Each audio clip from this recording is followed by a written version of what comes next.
Nung bata pa ako, nag-aaral sa elementarya, hindi pa uso ang cellphone at TV sa amin.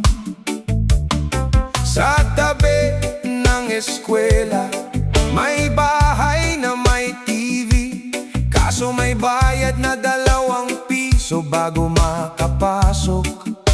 Boy Kurat TV, reggae.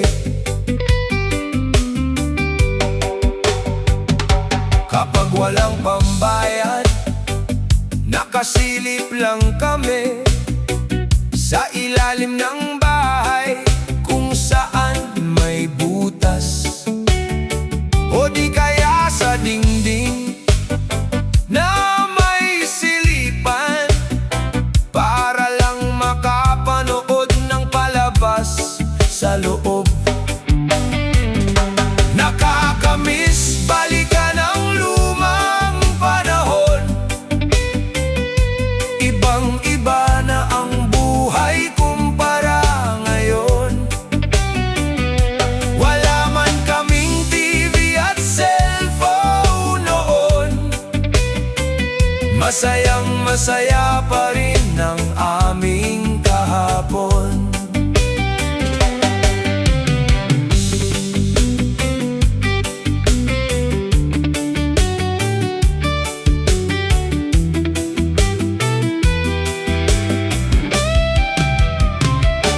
Kapag walang klase, nagpapastol ng hayop.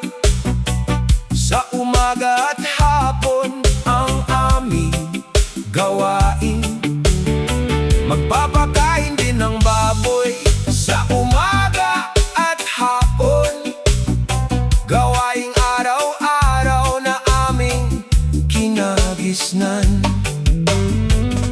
Sa radyo lang kami nakikinig noon ng mga balita at ng mga drama.